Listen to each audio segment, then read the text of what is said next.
कभी ऐसा योग लगे आपके जीवन में कि आप जिस व्यापार को आपने करा उस व्यापार में आपको फल नहीं मिला, फिर आपने व्यापार चेंज करा, फिर बदल कर देखा, फिर उस व्यापार को कर देखा, उसमें फल नहीं मिला, फिर आपने वापिस व्यापार को बदलने का विचार किया, तो हमारा निवेदन रहेगा उस व्यापार को बदलने से पहले एक काम जरूर कर देखना। 3 स्थान पर बेलपत्र को चढ़ाकर देखिएगा।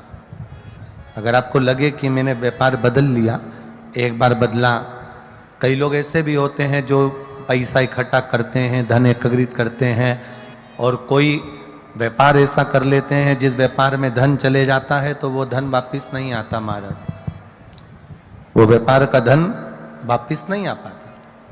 तो बड़े दुखी होता है कि भाई मेरा गया हुआ पैसा नहीं आ रहा, मैं बड़ा कष्ट में हूं, मेरा खुद का ही आ जाए ना तो मैं निहाल हो जाऊं, मेरा अपना ही नहीं आ रहा जो गया हुआ है, तो मैं क्या वर्णन करूं, उसको क्या कहूं। उनके लिए भी ये प्रयोग, ये शिव विद्येश्वर संहिता का ये भाव बड़ा सुंदर है महाराज। आप व्यापार पर व्यापार बदल कर देख लिए, धन भी हमारा कहीं डूब गया, आ नहीं रहा है, तो प्रयास करना 3 स्थान पर चढ़ाई गई बेलपत्र हमें सुख का अनुभव करा देती। बहुत ध्यान लगाइए। पहला, अशोक सुंदरी की जगह। अब ये बेलपत्र जब भी आप चढ़ाएंगे तो रविवार की अगर प्रदोष पड़ जाए, कौन से दिन? रविवार की प्रदोष के दिन ये प्रयोग अवश्य कर देखिएगा।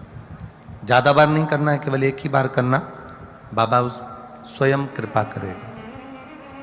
अपने मंदिर में, अर्थात अपने घर के पास कोई मंदिर हो, शिवालय हो, देवालय हो, जहां शंकर भगवान विराजमान हो, शिवलिंग हो, ऐसी जगह पर अवश्य करें। हमें कहीं दूर जाकर ये प्रयोग नहीं करना है, अपने शिवालय, अपने जो घर के आसपास में शिवालय हो वह। एक बेलपत्र अशोक सुंदरी वाली जगह। अब उसको अशोक सुंदरी की जगह पर भी चढ़ाने का तरीका क्या है?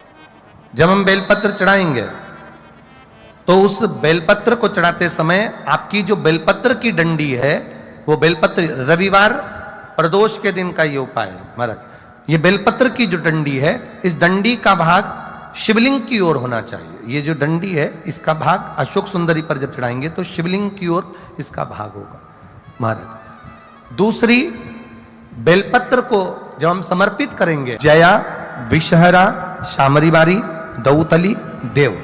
मान लो जलाधारी ऊपर नहीं है शंकर जी के, तो उसका स्मरण कर 5 कन्याओं का नाम लेकर, जया, विषहरा, शामलीवारी, दौतली, देव, इनका स्मरण कर शंकर भगवान के शिवलिंग पर बेलपत्र रखेंगे। बेलपत्र कहां रखना है?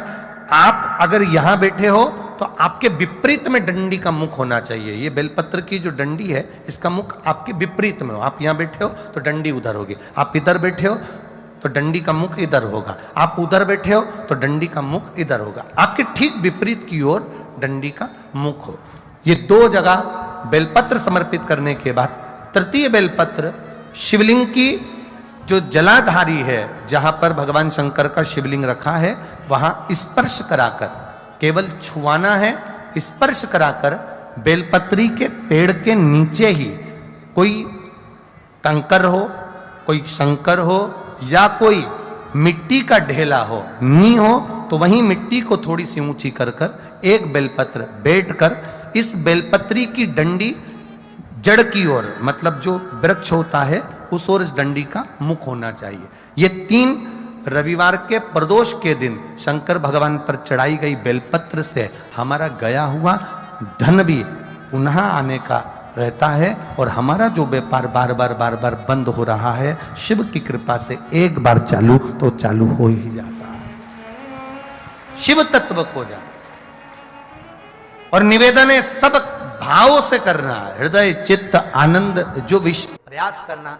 जब जिस महीने में जो प्रदोष पड़ा करे, जब प्रदोष पड़े, बन सके 1 बेलपत्र, बन सके 5 बेलपत्र, शमी पत्र, हरे मूंग, हरा मूंग, बेलपत्र, एक कलश के अंदर थोड़ा सा पानी लेकर 1 बेलपत्र, हरा मूंग, शमी पत्र डालकर और उसमें थोड़ा सा गुड़ डालकर भगवान शिव का स्मरण कर कर प्रदोष काल में, मान लो कोई काम आपका बहुत जरूरी है, बहुत दिनों से अब थक गए हैं, नहीं हो रहा, कर्जा बढ़ रहा है, धन नहीं आ रहा, व्यापार नहीं चल रहा, या कोई समस्या बहुत प्रबल है, कोई एग्जाम में बैठ रहे हो नहीं हो रहा, परीक्षा भी दे दी है, रिजल्ट आने ही वाला है, तो भी प्रदोष काल में, प्रदोष के समय वो जल, मूंग, शमी पत्र और बेलपत्र और गुड़ का शंकर के शिवलिंग को समर्पित करना प्रारंभ कर दो। 2 या 3 प्रदोष करोगे, बाबा आपकी मनोकामना शीघ्र पूर्ण कर